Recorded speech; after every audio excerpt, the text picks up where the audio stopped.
Donald Trump is proposing death penalty for congressmen who ask military units under Southern Command to disobey any orders in violation of the United States Constitution, killing civilians and fishermen on speedboats across the Caribbean and Pacific Ocean without interdiction is an example of a war crime, which of course is unconstitutional.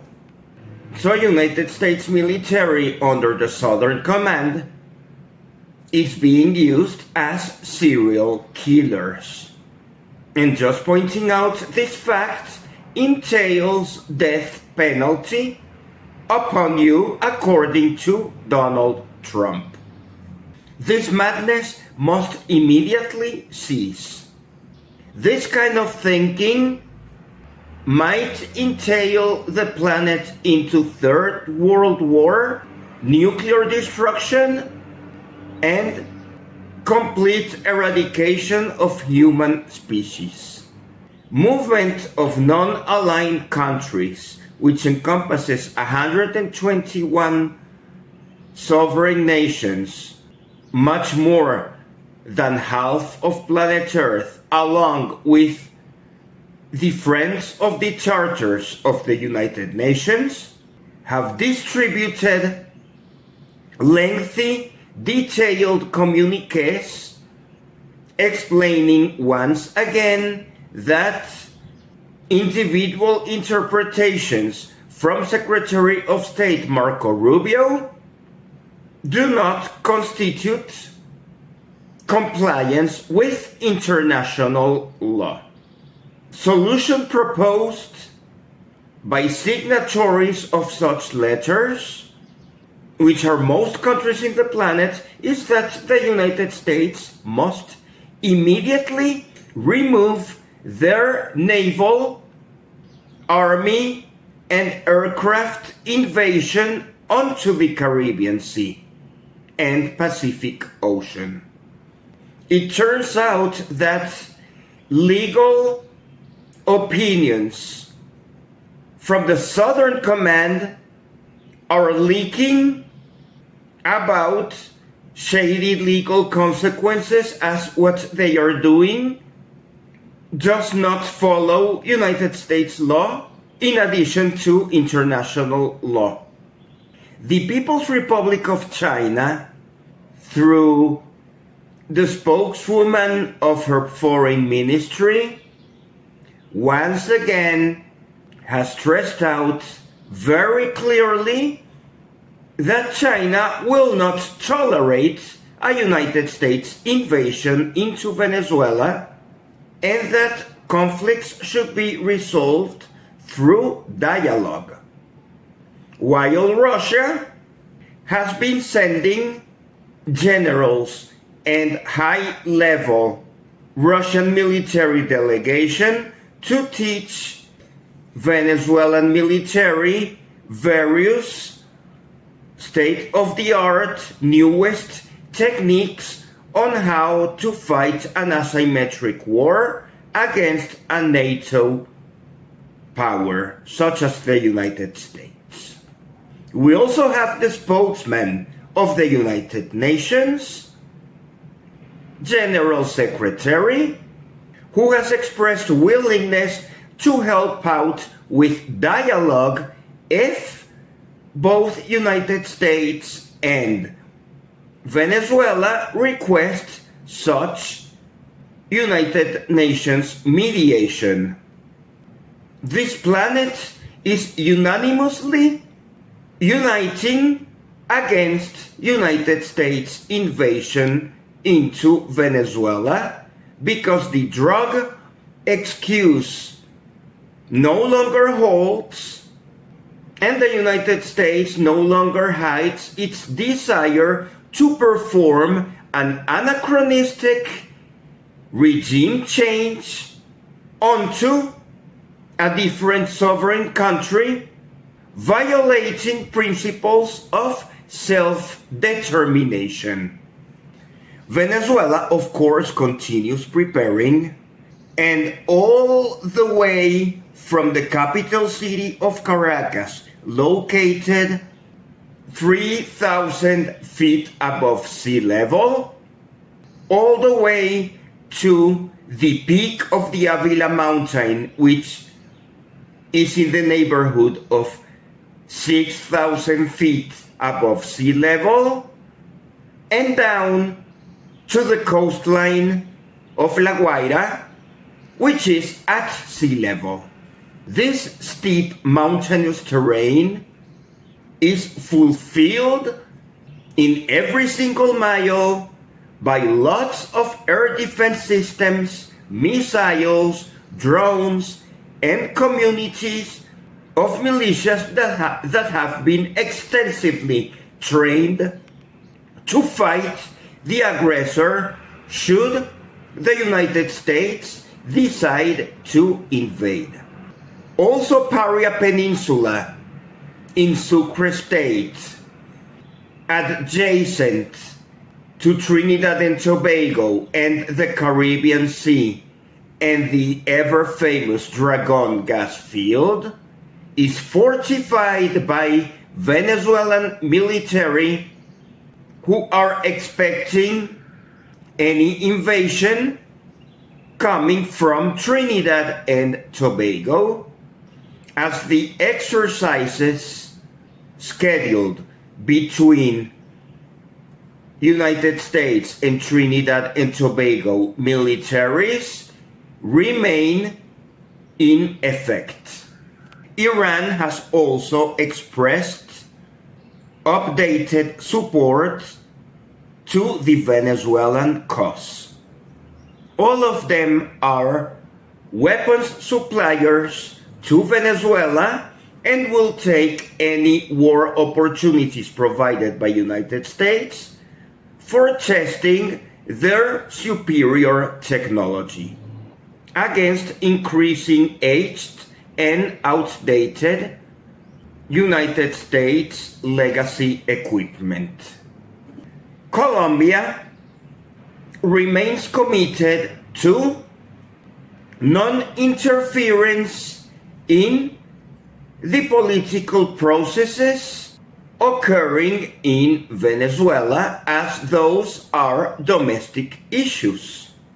1,876 days are left for inauguration of next Venezuelan president, who will take oath of office on January 10th, 2031, after presidential elections that will be held in the year 2030.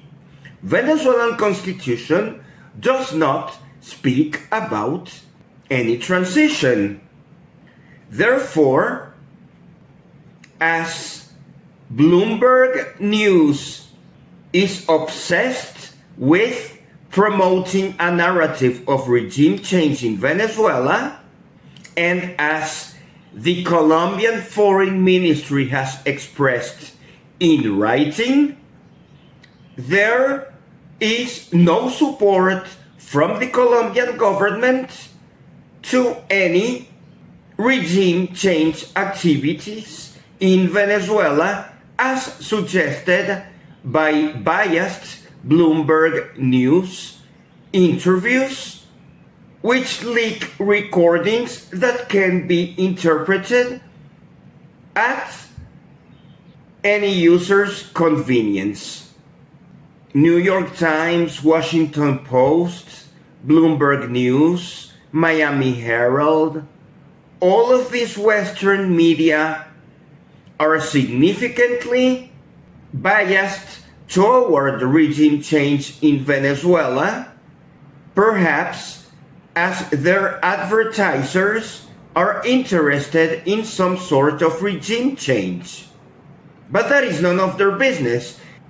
These media outlets should then be involved as political parties rather than media outlets, as they are grossly interfering with domestic affairs of sovereign countries. And it is no coincidence that the general public increasingly prefers being informed through podcasts and alternative media, as legacy media grossly promote regime change in sovereign countries such as Venezuela. PDVSA also experienced an explosion on a Petrocedeño heavy oil upgrader. Fortunately, there were no victims, no deaths, no injuries, and the fire was extinguished. All protocols for dealing with emergencies were successfully applied, and PDVSA will initiate an investigation on the causes of the accident to rule out sabotage that could be linked to United States Central Intelligence Agency CIA activities illegally deployed in Venezuela per instruction of President Donald Trump in violation of Venezuelan Constitution and in violation of Venezuelan sovereignty.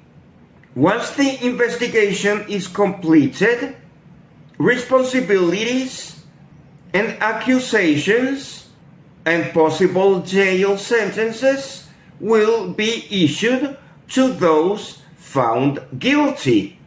For the time being, the occasion was recent, and Venezuelans must remain highly alert that no such explosions, accidents, or terrorist events continue occurring while preparing against possible United States invasion. Venezuelan National Assembly also ratified the Russian investments into the Venezuelan petroleum industry until the year 2040. There is no need to surrender the country of Venezuela to United States investors, as we already count with Russian, Chinese, Vietnamese, Indian, Italian, Spanish, and French investors.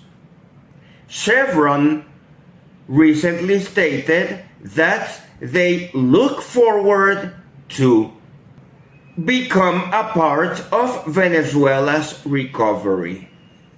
This statement from Chevron is ambiguous. Up to this time, Chevron has lawfully complied with all requirements from the Venezuelan government. However, the new press release from Chevron, as pronounced by Mike Wirth, its CEO, suggests that they could be under the table rooting for a regime change, as becoming part of a Venezuelan recovery, with no mention of how they are already participating in that economic recovery, suggests that they might be also playing to the side of the regime change promoters, and such ambiguity might entail greater investigation from Venezuelan authorities and Venezuelan public on the behavior of Chevron's managers and workers, as they could be suspects of any criminal, subversive, or treason to the homeland activity that may have occurred or be programmed to occur in the next few days. The following weeks will have plenty of fake news and plenty of calls for rejecting dialogue between Presidents Nicolas Maduro and Donald Trump. The most convenient location for a forthcoming meeting between Presidents Donald Trump and Nicolas Maduro would be in Moscow, Russia, with Vladimir Putin as the mediator. There are not too many places where it is safe for Nicolas Maduro to fly due to the capture issued by United States authorities. And since Donald Trump is already renewing its relationship with Russia, and Vladimir Putin already went to United States soil in Alaska, and President Trump would like to sign with Putin the agreement for the end of war in Ukraine, which was recently disclosed after negotiations in Miami, perhaps that opportunity could serve for Nicolas Maduro to fly into Russia and meet with both Vladimir Putin and Donald Trump. No other location seems suitable at this time for such high-stakes meeting between Donald Trump and President Maduro. Venezuelan petroleum industry slowly continues recovering, and next goal will be to increase our oil production to 1,200,000 barrels a day within the next few months.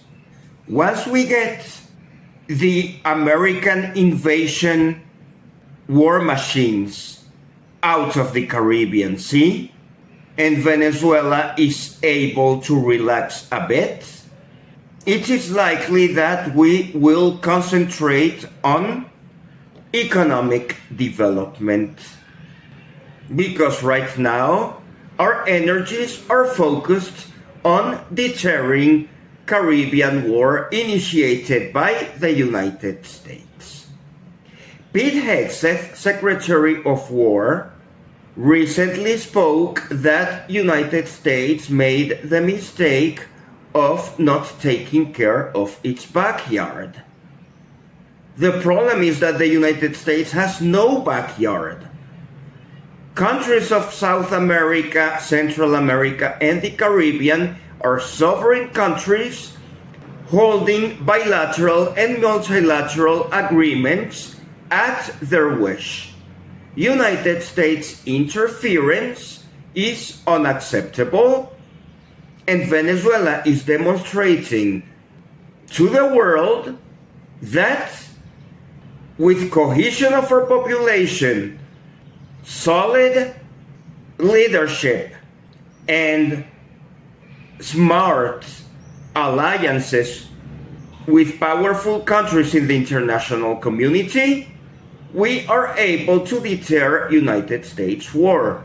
It is becoming a nuisance to hear every once in a while that United States ships and aircraft fly by the international border of Venezuela and international Caribbean waters. It looks like the United States is respecting Venezuela's maritime borders, as there have been no incidents noted. Even USS Gerald Ford aircraft carrier remains 600 kilometers north of La Guaira, well within Puerto Rico, United States domestic waters. It is likely that flight recognition from the United States Navy are taking intelligence data from Venezuelan air defense systems and missiles and drones, and they are noticing that Venezuela actually has one of the most formidable defense and armies that the United States has fought for a very long time. Venezuela was supposed to be an easy target, and on each passing day, the Venezuelan power of deterrence increases while United States power of pressure decreases. The number of naval ships in the Caribbean continues being reduced. Some of the accompanying group of USS Gerald Ford has already been diverted back to the United States. Lake Erie, Jason Dunham, and others have also been turned back to the United States. And some others that were next to the coast of Suriname have also been sent back to the United States.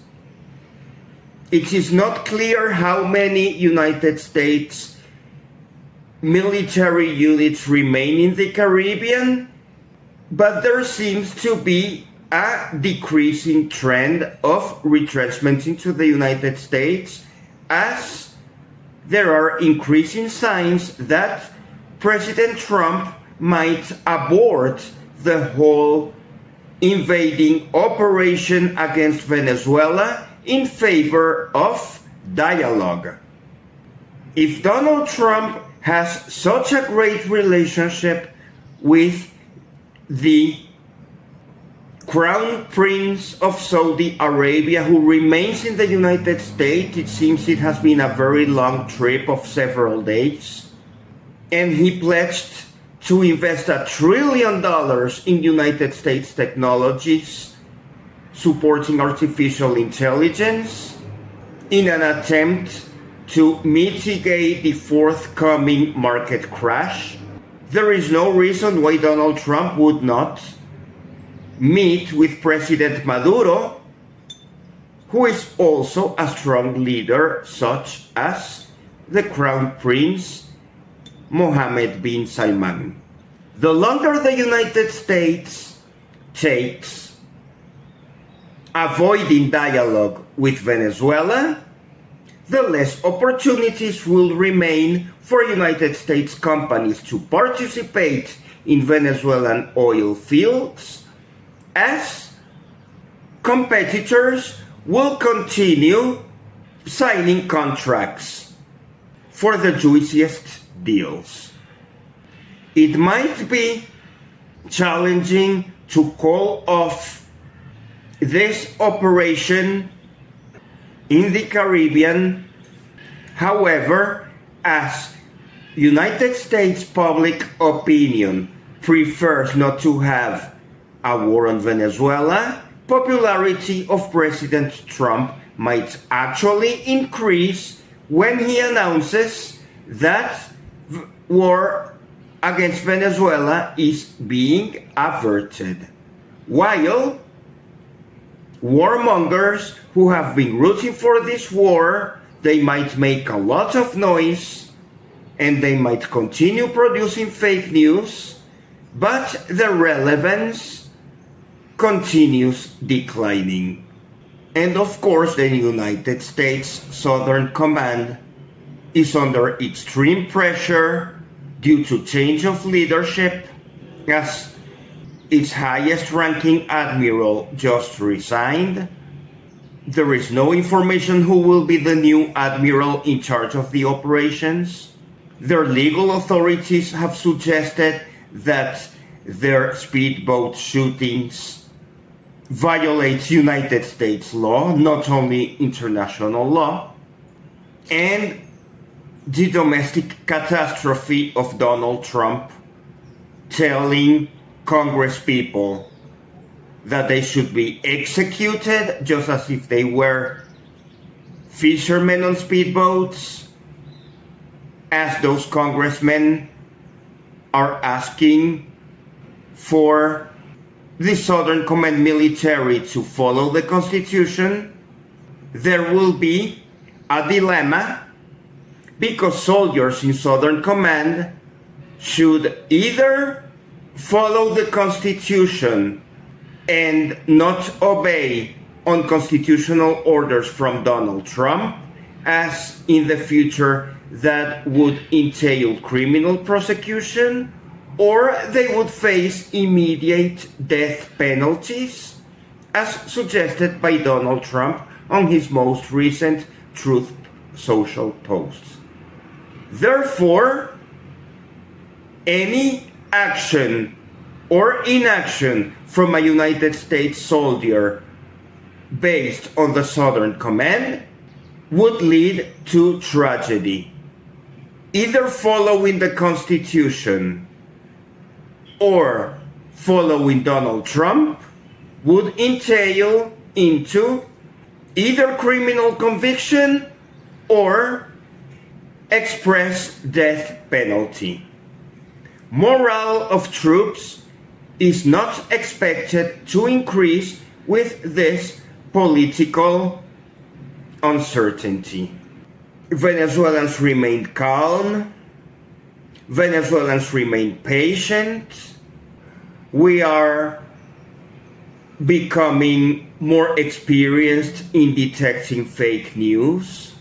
Most of the junk you read on social media is fake news. No real news are being published, as negotiations between Maduro and Trump for their forthcoming meeting are being conducted at uttermost discretion, so that the people who would like to derail dialogue may not succeed in humanity's quest for peace.